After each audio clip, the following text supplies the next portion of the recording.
Berikut ini aksi nyata penerapan budaya positif di SMK 3 Sampit, yaitu rencana aksi guru penggerak yang akan disampaikan oleh Waka Kesiswaan kepada Bapak Febri di persilakan.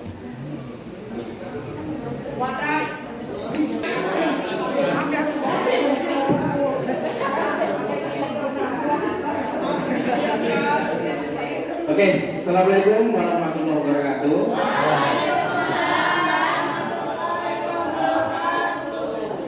Yang pertama saya hormati Bapak Kepala Sekolah, Wakil Kepala Sekolah dan seluruh Dewan Guru. Pada kesempatan hari ini saya akan menyampaikan pembahasan tentang budaya positif. Namun sebelum ke materi, saya akan mengomentari dari Bapak tadi ya. Yang pertama, bahwasanya guru-guru SMK 3 itu rajin Pak. Ini bisa dibuktikan, saya hitung 43 hadir semua. Ini menggambarkan loyalitas dan disiplin dari guru-guru. Itu saja pengantar dari saya. Kemudian kita langsung, karena kita dibatasi waktu ya. Tapi sebelum ke materi, saya pengen ada kesepakatan kelas. Ya, karena kalau komunikasi itu terjalin hanya satu jalur tidak baik, harus dua jalur. Nah, kesepakatan kelas saya minta dari perwakilan guru apa saja yang pengen, tentunya pengen cepat selesai kan? Ya, oke, boleh. Tapi ada syaratnya. Ya, boleh bertanya. Saya senang kalau ada yang bertanya, itu mas senang. Yang jelas, saya pengen nanti sama-sama aktif karena kita, ya, kesempatan pertama yaitu aktif. Setuju ya? Sama-sama aktif gitu. Yang kedua, ya silakan aja sambil menikmati hidangan atau minum atau sampai yang masih ada silakan.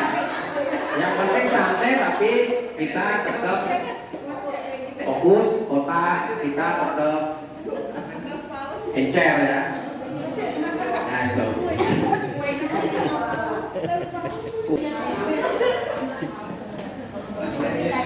Saya senang kalau banyak kritikan, berarti ada perhatian, ada pedulian dari kawan-kawan.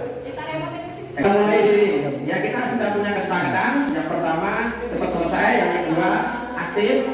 Kalau bisa saya minta handphone untuk di silent dulu 30 menit ya. Oke, yang pertama sebelum materi kita review dulu. Bapak Ibu guru SMK 3 Sampit sudah melaksanakan perubahan belum di pendidikan? Belum? Masih seperti yang dulu? Sedikit. Atau sudah mulai? Berarti sedikit sudah mulai. Oke. Nah, ini ada option A, masih mempertahankan gaya lama. Gaya lama itu kasih tugas, catatan, kumpulkan, nggak kumpulkan dimarahin. Nah itu, nggak kumpulkan seperti itu masih mempertahankan gaya lama. Mulai berubah ya kita berpihak kepada murid, ya kan, menghargai murid.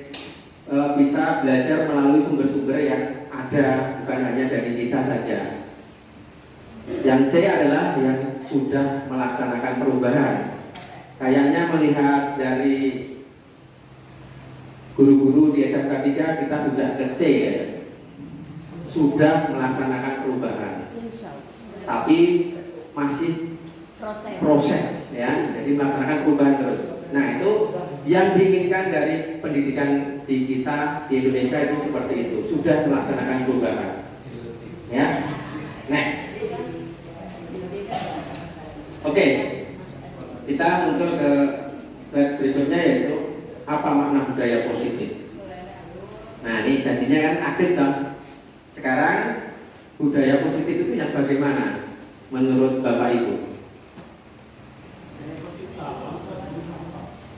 Ya, Pak Hadi betul. ya. Salam sapa apa Pak? Senyum sapa. Sudah melaksanakan Pak Suwan? Senang Pak.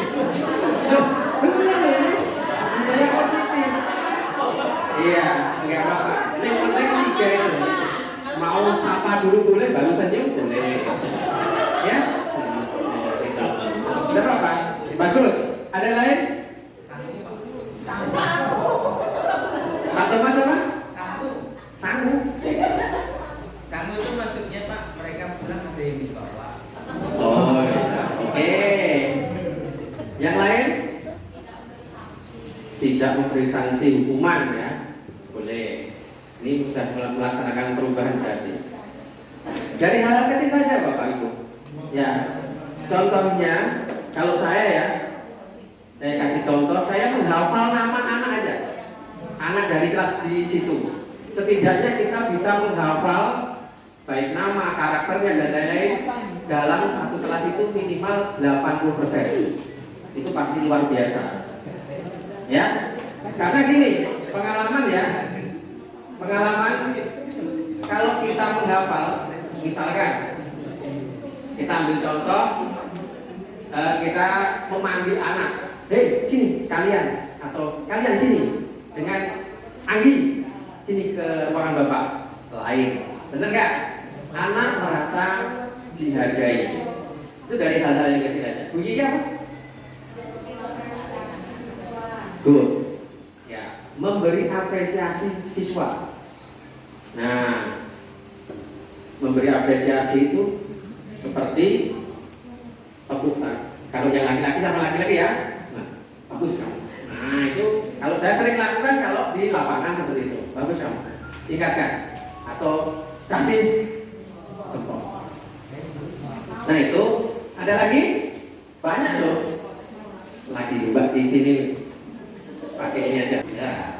Memberikan umpan balik. Jadi ketika siswa jawab, kita jangan menyalahkan, tapi kalau misalnya dia memang salah, kita kasih jawabannya sudah lumayan bagus, tapi alangkah lebih baik kalau misalnya kayak gini. Jadi kita arahkan, kita kasih umpan balik.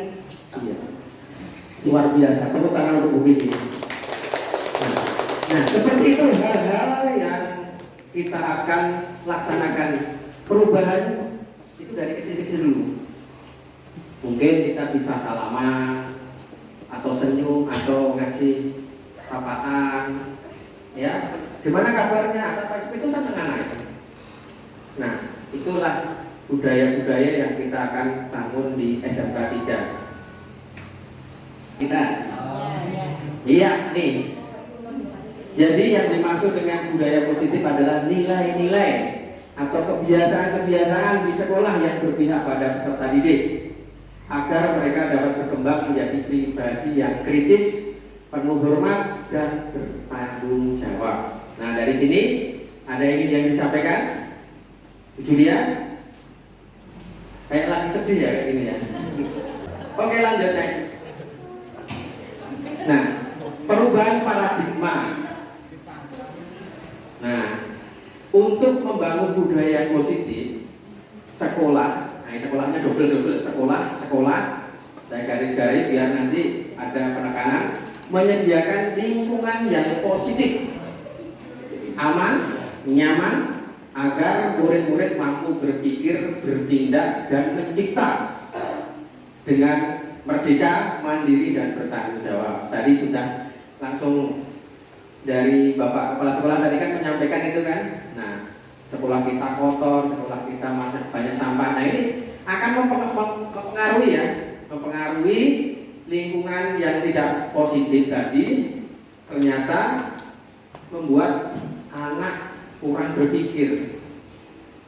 Jadi kalau dengan sekolah yang bersih, aman, nyaman, itu kemungkinan nanti prestasi kita insya Allah akan meningkat.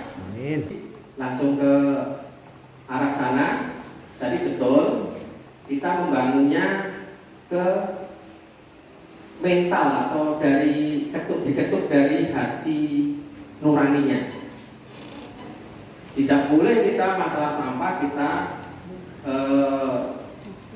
karena kita nggak senang sekolah kita, jangan dimarahi. Nanti kalau anak dimarahi karena buang sampah, itu hanyalah dendam saja. Paling pada waktu kita ketemu dia ngambil, kalau tidak dia nggak akan peduli. Jadi yang kita bangun adalah kebiasaan-kebiasaan baik tadi, positif tadi. Kita buat sekolah kita yang mempunyai lingkungan yang aman, tertib, bersih tentunya, agar mereka lebih senang sekolah di sini, gurunya juga senang kalau sekolahnya bersih kan seperti itu. Jadi kita sama-sama menjaga. Nah ini kita filosofi diajar di kantor. Ini sama yang mempelajari Bu Ika, benar nggak Bu Ika? Nah, Ika ngerti. Ya, apa yang harus kita lakukan sebagai guru? Nah, di sini kita ambil poin-poinnya. Dalam filosofi diajar di Wantoro kita menekankan tentang budi pekerti, karakter dari anak. Yang kedua, kodrat alam dan kodrat zaman. Nah, apa ini kodrat alam sama kodrat zaman? Ada yang ingin berkomentar? Kok guru harus mengetahui kodrat alam dan kodrat zaman? Nah, budi pekerti pasti ya, karena kita gaungkan terus budi pekerti harus sopan, harus santun, harus punya etika dan lain-lain. Nah ini Pak guru sebagai harus mengetahui kodrat alam dan kodrat zaman. Ada yang ingin berkomentar? Pak Thomas, minta tolong. Pak Thomas. Sedikit aja Pak ya. Kalau menurut saya kodrat alam itu berkaitan contohnya yang teknis saja. Kita harus mengetahui keberadaan kita, misalnya ya saya ini laki-laki, ini kan kodrat alam. Terus misalnya siapa yang perempuan ya perempuan. Jadi ketika saya seorang laki-laki, paling tidak saya punya pemikiran yang harus berorientasi kepada seorang laki-laki.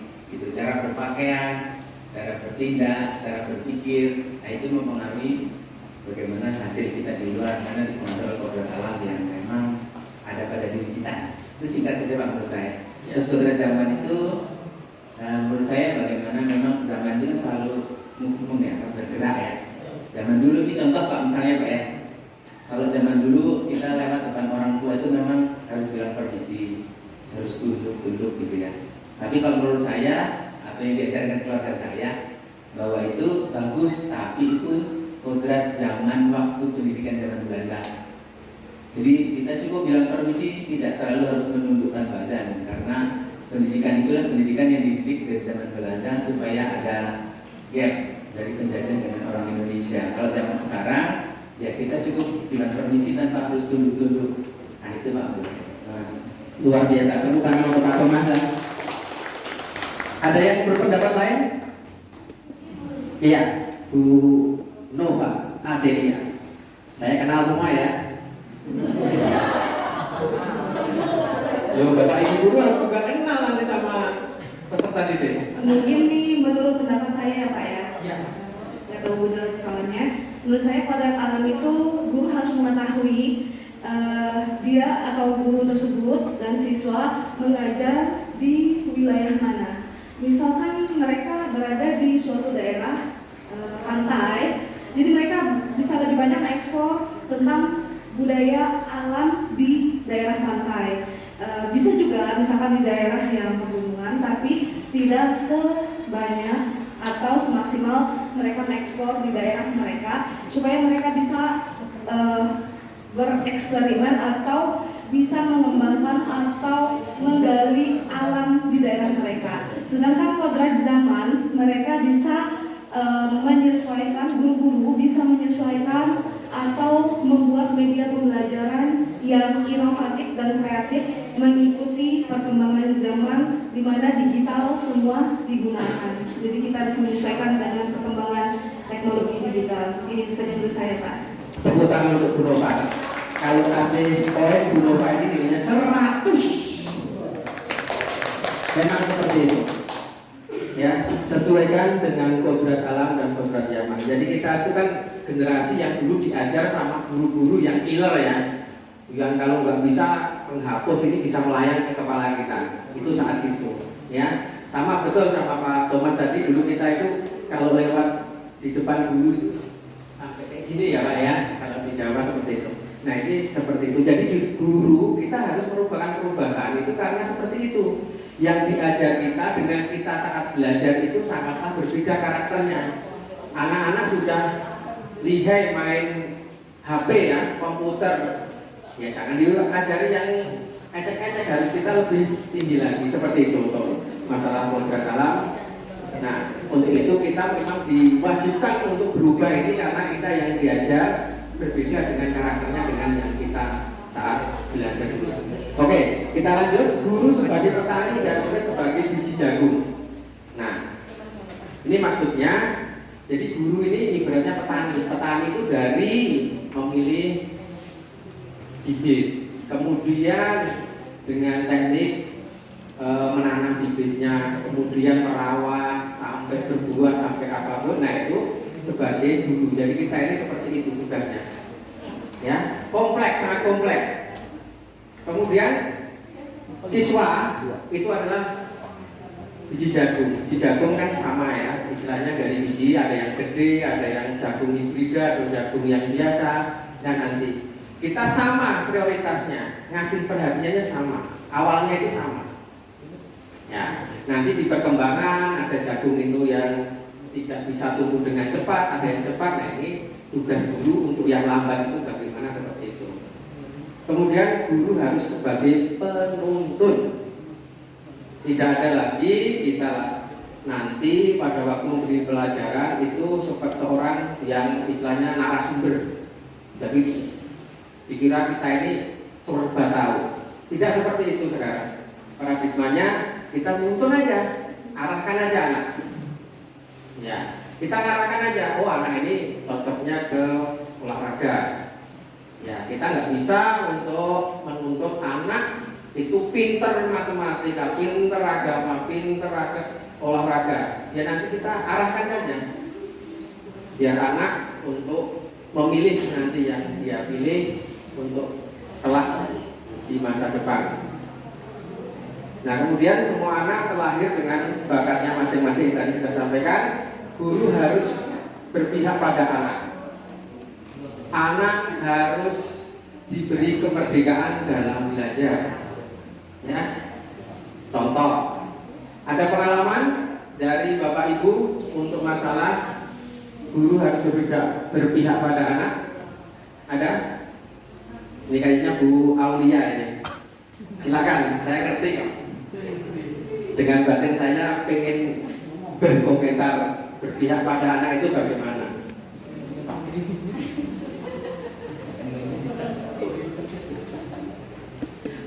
Mungkin kurang lebih dengan Bapak yang sampaikan tadi, yang berpihak pada anak itu tidak memaksakan apa yang ada di pikiran kita, kemudian mengenali mereka. Mungkin kita tidak bisa semua Pak ya, karena jujur saja saya sendiri sebagai orang tua kadang untuk mengenali karakter anak sendiri itu sulitan, karena setiap anak kan pada saat dia bertumbuh berkembang otomatis dia akan terjadi perubahan di situ. Itu tadi. Jadi yang Bapak sampaikan tadi itu juga saya sering sampaikan ke anak-anak bahwasanya saya tidak bisa memaksa kalian untuk bisa matematika, tidak bisa menuntut kalian harus mendapat nilai tinggi, tetapi paling tidak ada proses di situ secara maksimal yang kalian tunjukkan kepada saya. Itu tadi. Terus untuk masalah yang saya tekankan adalah di kelas itu biasanya karakter mereka sifat lebih ke situ. Seandainya kalian tidak menyukai pelajaran saya, tidak bisa mengikuti pelajaran saya, oke, tetapi tunjukkan seberapa maksimal sikap kalian, seberapa maksimal kalian mengikuti pelajaran saya. Itu tadi.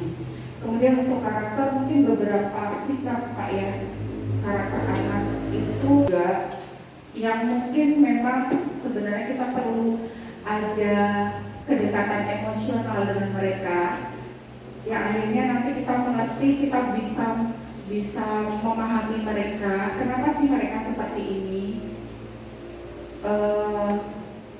berbuat seperti itu tuh pasti ada masalah, ada latar belakangnya, itu tadi. Jadi mungkin kita perlu bonding dengan anak-anak, meskipun nggak bisa semua, tetapi paling nggak, oh kita kan acuannya dua, ada anak yang dominan, ada anak dominannya, ada yang positif, ada yang negatif. Tapi yang lebih sering jadi bahan ini kan kita yang negatif Pak ya.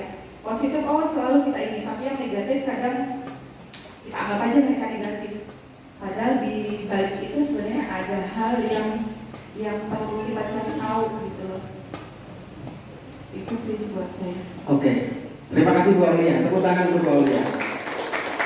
Karena tadi sama Bu Aulia, saya memang baru menangani anak di kelasnya Bu Aulia ya Bu ya.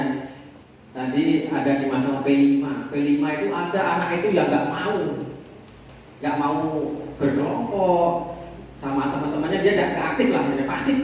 Nah, ya saya tadi pas kebetulan masuk di kelasnya Bu Aulia di akuntansi tadi, 10 akuntansi, saya tanya anak itu, kenapa kamu kok nggak mau istilahnya bekerja sama dengan temannya dalam membuat tugas P5?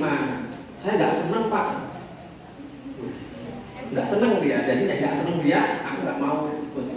Yang kedua, saya nggak punya kelebihan Pak. Kamu bisanya apa? Mau bantu misalkan.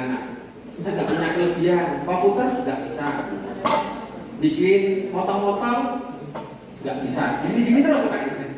Jadi kita mulai pendekatan seperti itu. Jadi saya tadi menyuruh Bu Aulia itu karena tadi kita baru menyelesaikan kasus anak yang tidak mau istilahnya bekerja sama dengan temannya.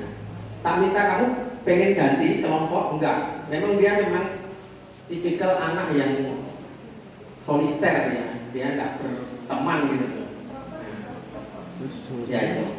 Oke, kita lanjut. Ya, tadi satu lagi ya, guru mengabdi kepada siswa. Kalau kita bahasa mengabdi itu bagaimana ya? Kok guru kok disuruh mengabdi sama siswa? Kata Ki Hajar Dewantara, ya kita itu sebagai pelayan, jangan sebagai mentang-mentang kita yang superior gitu. Sekarang kita rubah mindset kita, sebagai pendidik kita harus mengabdi, melayani.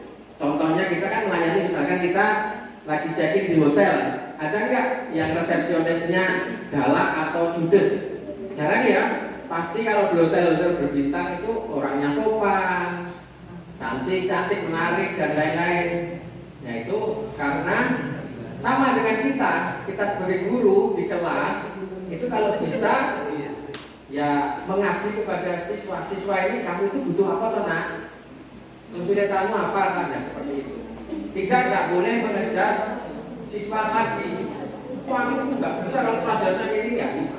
Nggak boleh, sekarang sudah nggak boleh. Kita harus dari anaknya ke kita jemput bola ya, kita harus mengabdi. Bos kita adalah siswa kita aja yang enak. Jangan kita itu di dalam kelas itu seperti bos, pimpinan. Salah, bukan salah, tidak tepat menurut Ki Hajar Dewantara. Dan kita harus sebagai pelayannya. Anak-anak ini bosnya, kita yang mengantarkan mereka ke jenjang yang lebih tinggi. Lanjut aja, teori lepas. Salah satu kunci dari filosofi Ki Hajar Dewantara adalah disiplin.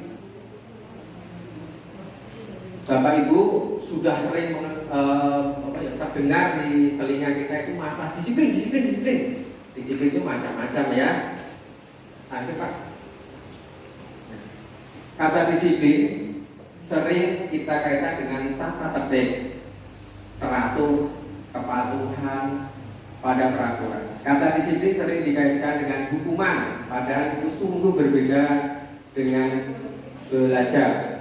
Dengan disiplin tidak harus memberikan hukuman, justru itu adalah salah satu alternatif terakhir, dan kalau perlu tidak usah digunakan sama sekali. Ini menurut filosofi Ki Hajar Dewantara ya. Tapi ini memang sering didebatkan masalah disiplin ini. Kalau menegakkan disiplin itu ya harus hukuman, kalau enggak, kalau mau disiplin ya dihukum gitu kan. Dalam pikiran kita seperti itu ya. Oh ya, bisa berkomentar Bu alasannya kalau tidak? Kalau disiplin itu gini Pak, sebenarnya lebih kepada ke sikap kita, tegas kita. Bukan berarti nanti kalau mereka ini selalu ada hukuman, tapi paling enggak kita mengajarkan mereka ada sebab, ada akibat, konsekuensi. Betul. Ya, betul. Karena nanti lanjutannya ke konsekuensi, bukan hukuman. Jadi memang benar, untuk memulai sesuatu itu kita pasti yang tidak lebih jauh dari kata disiplin tersebut. Oke. Dalam Ki Hajar Dewantara menyatakan bahwa untuk mencapai kemerdekaan atau dalam konteks pendidikan kita dan untuk menciptakan murid yang merdeka, syarat utamanya adalah disiplin. Ya, disiplin itu kita mulai dari mana dulu? Dari diri kita sendiri. Kita nggak bisa mengajak orang, mengajak siswa atau mengajak di komunitas yang lain, minta kalian konten, minta kalian, tapi kita sendiri tidak disiplin, ya nggak mungkin akan berjalan seperti itu. Lanjut. Nah, ke keyakinan kelas, hukuman atau penghargaan. Bapak Ibu di kelas, Bapak Ibu sering nggak memberikan keyakinan kelas, hukuman atau penghargaan? Ada? Sudah ngantor? Oke, mengapa tidak peraturan saja? Oke, Pak Didi lagi.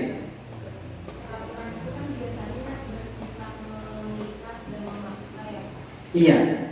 Kalau keyakinan atau kesepakatan kelas itu kan dengan kesadaran masing-masing kita sepakat gitu. Jadi ketika mereka tidak melakukan yang mereka sepakati, kita tinggal ingatkan kemarin sepakatnya kayak gimana. Nanti kalau misalnya kelas kotor, yang sulit belajar siapa? Kalian sendiri kan. Nah jadi kita kembalikan lagi ke mereka tadi, kayak kata Bu Aul, ada konsekuensi. Jadi sambil diajak ngobrol gitu, karena siswa kita kan sudah bukan anak-anak lagi ya, sudah mulai menginjak remaja akhir, jadi sudah bisa diajak berdiskusi.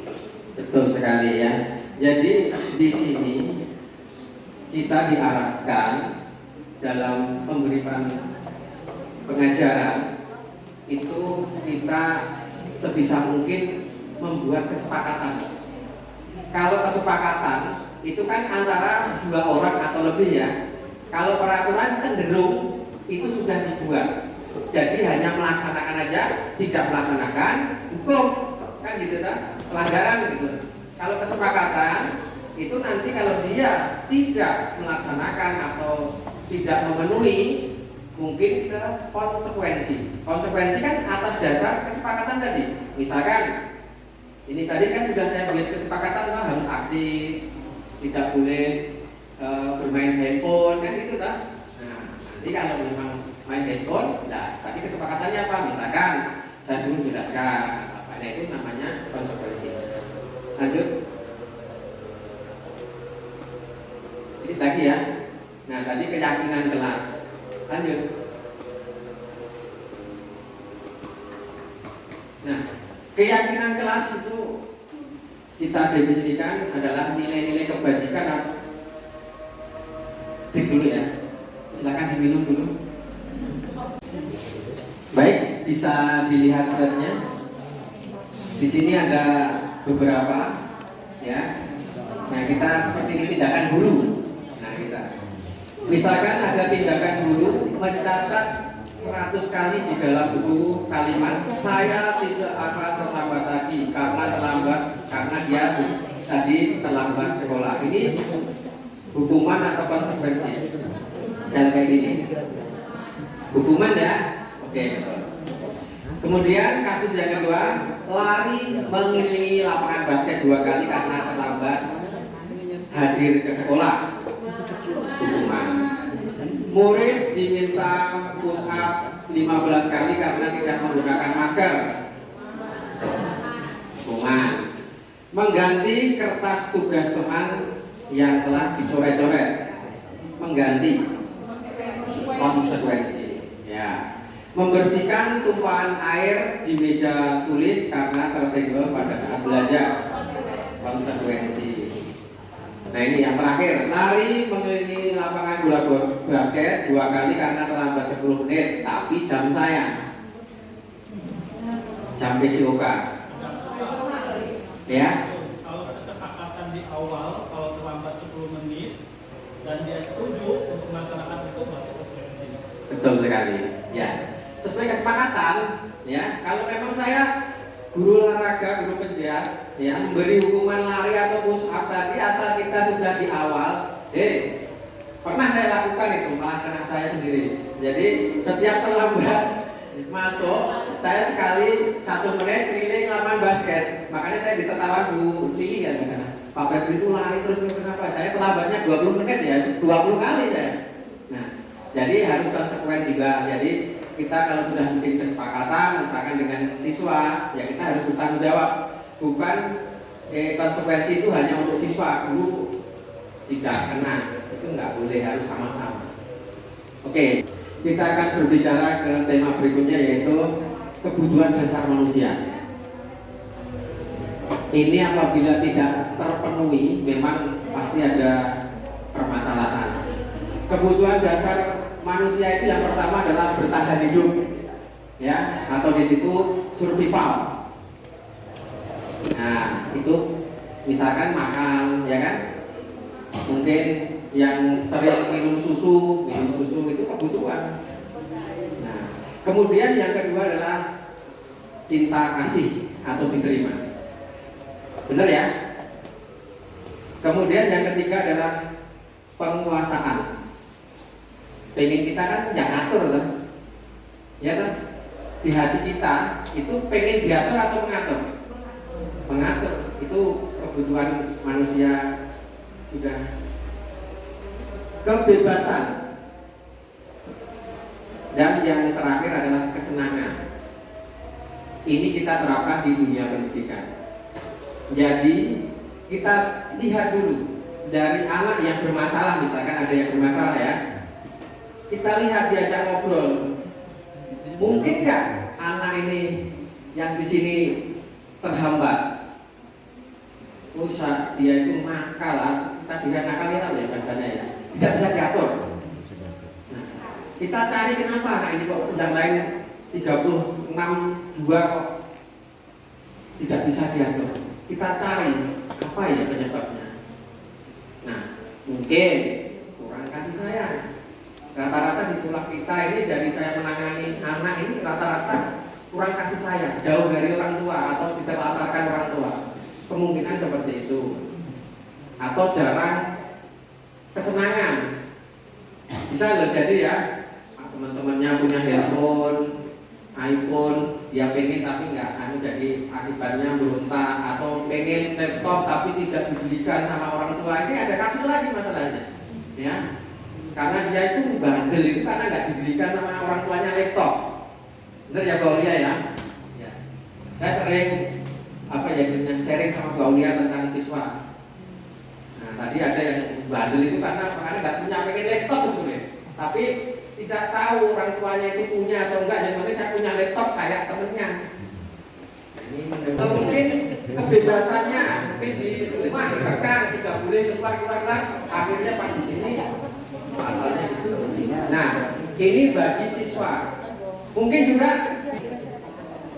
Nah, dari 5 yang ada di slide, ini adalah posisi kontrol kita sebagai guru. Nah, Bapak Ibu ini tergolong di mana? Nah, di situ ada 1, membuat merasa bersalah. Ketiga, guru sebagai teman, kayak temannya. Kemudian sebagai pemantau. Dan yang terakhir adalah sebagai manajer.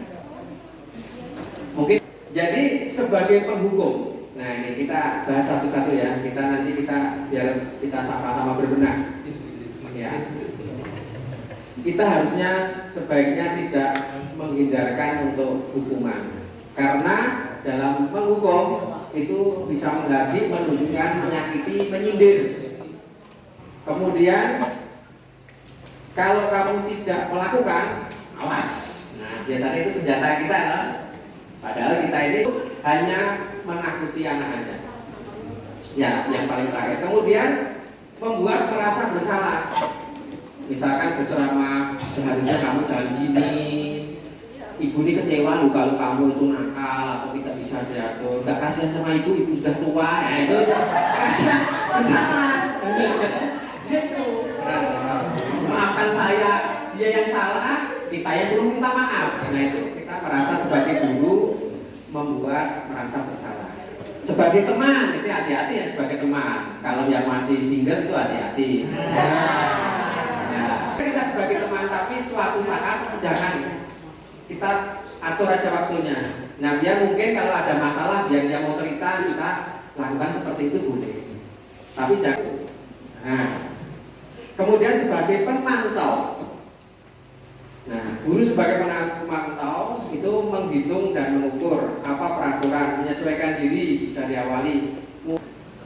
Nah, yang kita sangat harapkan Bapak Ibu guru ini sebagai manajer, misalkan apa yang kita yakini, apa yang kita bisa kau kerjakan untuk memperbaiki masalah ini. Jadi kita menyelesaikan kontrol anak ini sebagai manajer. Manajer itu melihatnya secara kompleks, ya, baru kita tentukan, oh anak ini harus ditangani seperti ini. Jangan dipukul rata karena karakter anak ini sangat berbeda-beda. Ya, bahasan yang terakhir adalah restitusi. Ini sebetulnya sudah Bapak Ibu lakukan dengan siswa itu sudah. Jadi restitusi adalah proses menciptakan kondisi bagi murid untuk memperbaiki kesalahan mereka sehingga mereka bisa kembali ke kelompok mereka dengan karakter yang kuat. Maksudnya ngerti? Yang di restitusi itu misalkan ini, kita sering saja, ini terutama Pak Heri sama Pak Nasir ini sering melakukan restitusi. Biasanya sampai mendamaikan anak, ya kan? Ada sampai orang tuanya dipanggil. Ini kita sering sebetulnya, ya. Jadi seperti ini saya ambil contoh, ada masalah bullying. Nah, membuli teman, tapi lewat apa ya? Saat itu Facebook kan nggak salah, Facebook sama WA. Ngata-ngatain yang jelek-jelek, orangnya nggak terima. Nah, sebagai guru kita harus apa itu namanya, memanggil keduanya satu-satu. Misalkan yang siswa A ini, kenapa kamu seperti ini? Kenapa kok kamu menulis di media sosial seperti itu? Nah, kalau kita sudah mengetahui, kita ada yang namanya segitiga restitusi nanti setelah ini ya. Cara menyelesaikannya segitiga. Nah, segitiga restitusi yaitu menstabilkan identitas, menyatakan keyakinan, validasi. Nah, kita validasi. Oh, di Zoom. Segitiga restitusi, cara menyelesaikan masalah untuk anak. Yang pertama, menstabilkan identitas dulu, distabilkan dulu. Kalau anaknya lagi panas ya jangan sampai dimasukin apapun, ya nggak mungkin akan masuk. Adanya malah emosi, sampai emosi juga. Jadi bertiga itu emosi. Menstabilkan identitas dulu, stabilkan anak ini. Oh itu kamu itu benar. Anggap aja dia benar dulu. Karena anak ini usia mereka remaja ini pengennya dia itu benar, walaupun sebetulnya tidak benar. Stabilkan dulu, ditenangkan. Nah setelah ditenangkan, kemudian divalidasi tindakan yang salah. Nah divalidasi sebenarnya enaknya seperti itu. Nah jangan seperti itu bahaya ya. Dikasih ini ada undang-undang ITE, kamu nanti bisa berurusan dengan. Nah divalidasi, kemudian menanyakan keyakinan, yakinkan kembali, mau nggak berdamai, mau kalau sudah berteman kembali. Dan itu seperti itu. Ya, jadi restitusi ini adalah sering kita temui. Mungkin wali kelas sering ya di ruangan, maksudnya ada yang bermasalah atau bermasalah antara anak dengan orang tua dengan guru, orang tua dengan guru jarak, siswa dengan guru A, tapi tidak berani lapornya sama wali kelas itu bisa.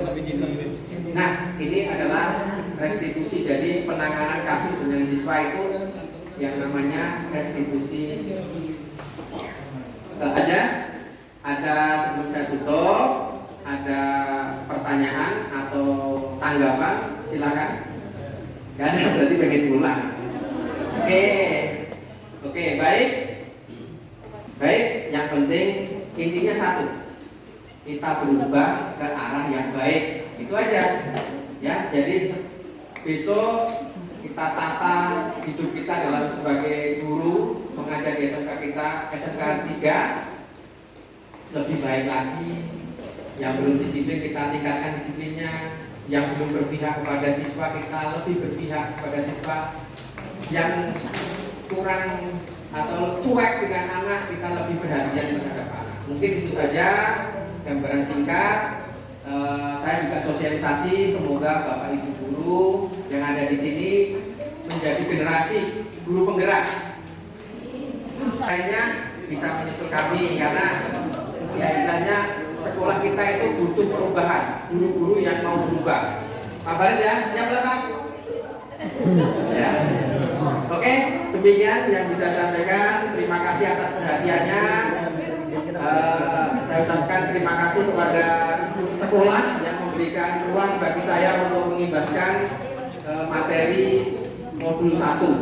Terima kasih, saya akhiri. Assalamualaikum warahmatullahi wabarakatuh. Tepuk tangan dong. Berikut ini adalah video tentang kesepakatan kelas bersama guru dan siswa.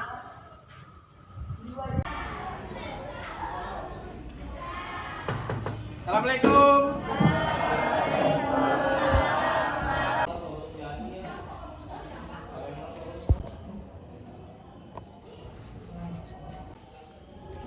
Ya, silakan duduk. Anak.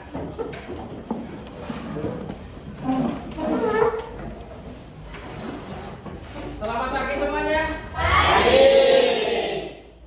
Gimana kalian keadaan sekarang? Sehat?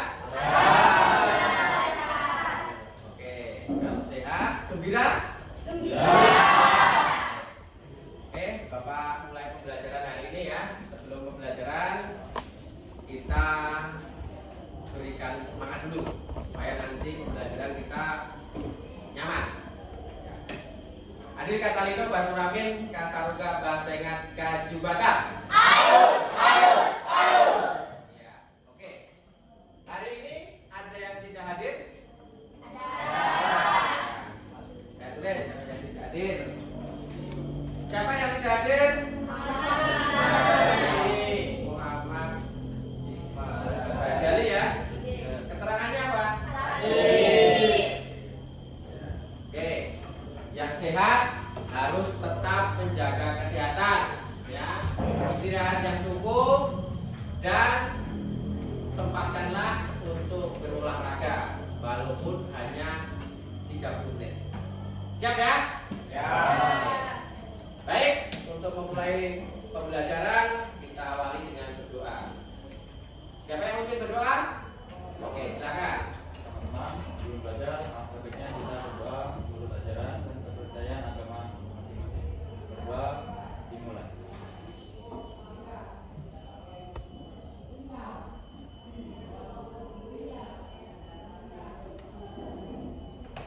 Berdoa selesai.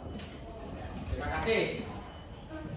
Baik, kita sudah masuk pembelajaran di awal semester ya. Nah, kita supaya nanti dalam belajar kita enak, kita nyaman, kita membuat kesepakatan kelas. Ya. Siapa yang tahu kesepakatan kelas? Ada yang tahu? Ayo, boleh, silakan. Kesepakatan kelas itu adalah komitmen kita antara Pak Febri dengan kelas kalian. Ya. Jadi belum tentu sama dengan kelas yang lain. Ya, itu namanya kesepakatan kelas. Dan apabila kesepakatan maka ada konsekuensinya. Ya, itu namanya ada. Jadi jika kalian nanti melanggar atau tidak menepati kesepakatan, maka kalian nanti akan mendapatkan konsekuensi. Dan kalian tidak boleh protes karena sudah dibuat kesepakatan pada hari ini dan seterusnya selama pembelajaran PJOK bersama Pak Bek. Oke ya? Sanggup ya menepati ya? Dan kesepakatan itu berlaku untuk yang berada di lingkungan kelas 10 AKL 2 bersama Pak Febri. Materi PJOK. Nah, kita buat dulu ya. Di sini saya bagi dua.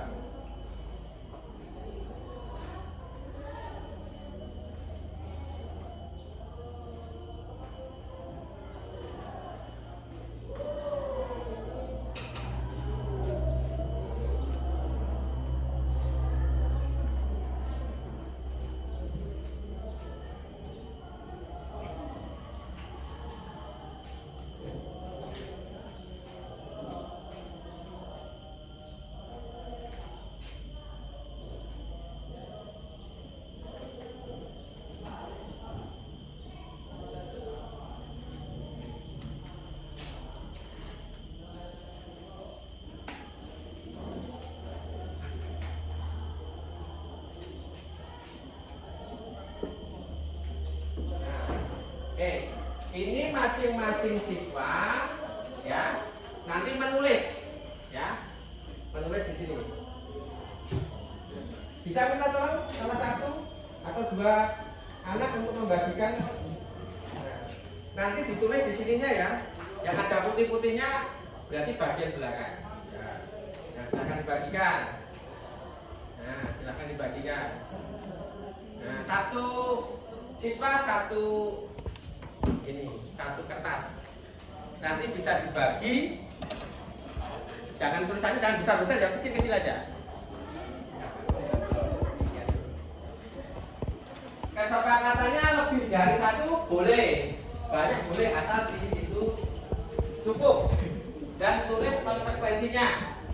Konsekuensinya itu bila kamu melanggar bagaimana. Jadi nanti kita setelah ini kita diskusikan. Ya. Nanti ada yang kurang. Nih. Saya beri waktu 5 menit untuk menulis kesepakatan kelas 10 AKL 2 dan konsekuensinya. Nah, konsekuensinya satu saja. Nah, contohnya kalau nanti melanggar setelah pulang sekolah menyapu kelas, itu konsekuensinya. Nah, contohnya.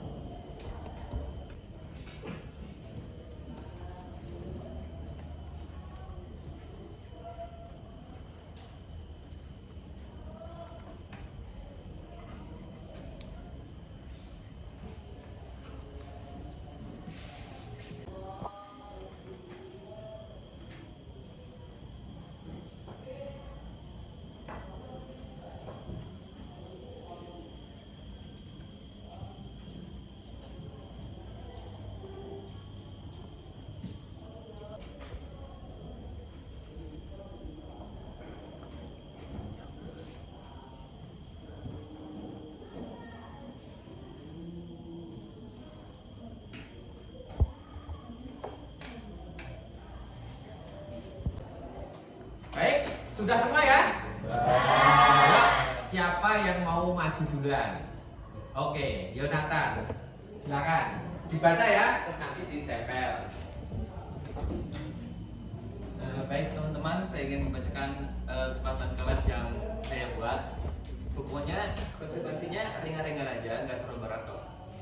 Yang pertama, lupa membawa baju olahraga. Pastinya teman-teman sering banget nemu teman yang lupa membawa baju olahraga.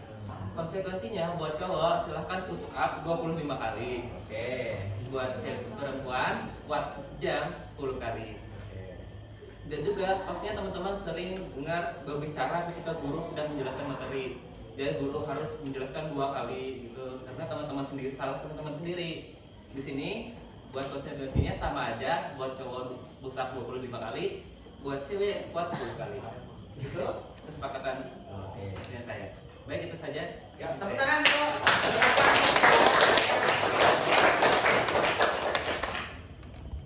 ya. Siapa lagi? Oke, Muslipa, silakan.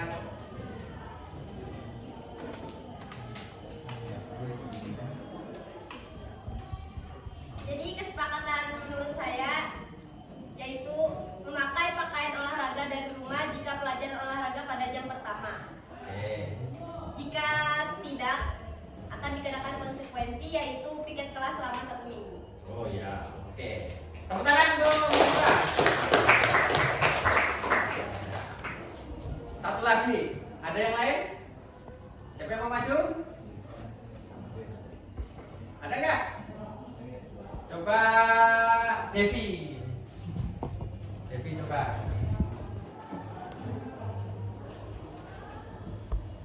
Kesepakatan menurut saya, satu menggunakan baju olahraga pada saat jam olahraga. Yang kedua, jadwal piket kelas diharapkan datang lebih awal. Dan jika tidak melaksanakan kesepakatan tersebut, konsekuensinya adalah jika tidak melaksanakan akan dihukum membersihkan WC atau denda. Dan itu nantinya akan dimasukkan ke dalam UAKAS. Oh ya. Tepuk tangan untuk Devi. Dan untuk seluruh siswa, silakan hasil yang kalian buat kesepakatan ditempel di papan tulis. Silakan. Ayo. Nah, ya, silakan, enggak apa-apa, yuk.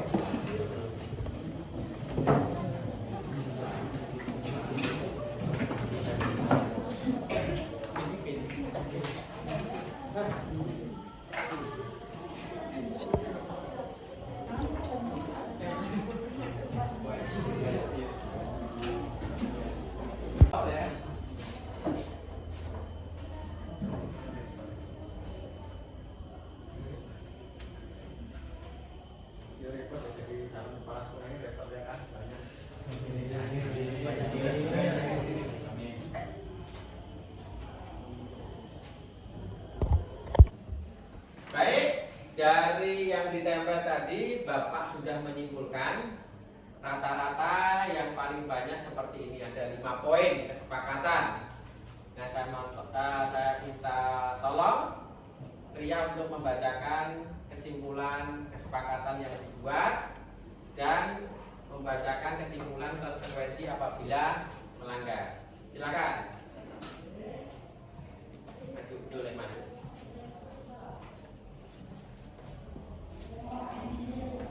Kesimpulan dari kesepakatan yang kita buat, yang pertama adalah hadir tepat waktu, toleransinya waktunya adalah 3 menit. Yang kedua, lupa membawa baju olahraga saat jam PJOK diberi konsekuensi. Dan yang ketiga, boleh membawa HP asal tidak mengganggu ketertiban kelas, harus izin guru jika angkat telepon. Yang keempat, menghargai orang yang sudah berbicara. Dan yang terakhir, siswa yang gagal tiket harus hadir 3 menit sebelum jam pelajaran dimulai. Dan konsekuensi yang disepakati adalah bagi yang melanggar, konsekuensinya membaca atau literasi dan hasilnya dipresentasikan ke teman di kelas. Oke, terima kasih Ria. Ya, silakan duduk kembali. Nah, dari yang kalian buat di sini ada usulan, silahkan. Yang belum sepakat mana? Ya, gimana? Sepakat semua? Oke, terima kasih. Jadi ini nanti kita pegang selama pembelajaran dengan Pak Febri di kelas 10 ini. Ya, jadi misalkan kalian melanggar, ya sudah konsekuensinya harus tanggung jawab. Kalian cuma membaca, kemudian yang dibaca dipresentasikan. Misalkan saya tadi membaca tentang perang Diponegoro. Nah, perang Diponegoro berlangsung di Jawa tahun sekian, berperang melawan penjajah Belanda. Nah, itu dan seterusnya.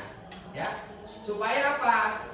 Kalian juga ngerti, yang tidak baca pun juga ngerti. Bukan pinternya dipakai sendiri, ya kan? Kalau baca sendiri kan dipakai sendiri. Nah, ini kan kalian menyimpulkan dan berlatih mengemukakan pendapat di depan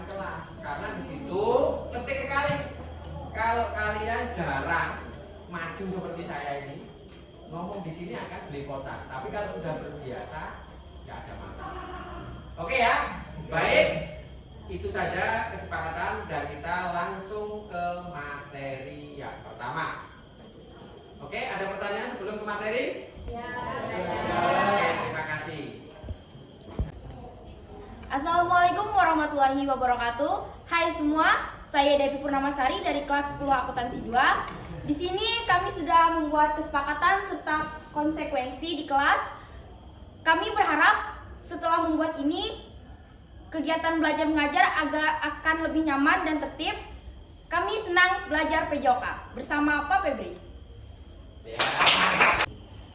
Assalamualaikum warahmatullahi wabarakatuh. Nama saya Arya Sanjaya, saya dari kelas 10 akuntansi 2. Dan di hari ini kami berhasil membuat kesepakatan untuk mempelajari PJOK. Dan saya harapkan semoga pembelajaran PJOK kedepannya menjadi lebih baik dan menyenangkan. Dan semoga menjadi kelas yang tertib dan juga bisa mengikuti peraturan dan juga kesepakatan yang sudah kita buat bersama. Terima kasih. Assalamualaikum warahmatullahi wabarakatuh. Nama saya Arya Sanjaya, saya dari kelas 10 akuntansi 2. Dan di hari ini kami berhasil membuat kesepakatan untuk mempelajari PJOK. Dan saya harapkan semoga pembelajaran PJOK kedepannya menjadi lebih baik dan menyenangkan. Dan semoga menjadi kelas yang tertib dan juga bisa mengikuti peraturan dan juga kesepakatan yang sudah kita buat bersama. Terima kasih. Assalamualaikum warahmatullahi wabarakatuh. Hai semua, saya Devi Purnamasari dari kelas 10 akuntansi 2. Di sini kami sudah membuat kesepakatan serta konsekuensi di kelas.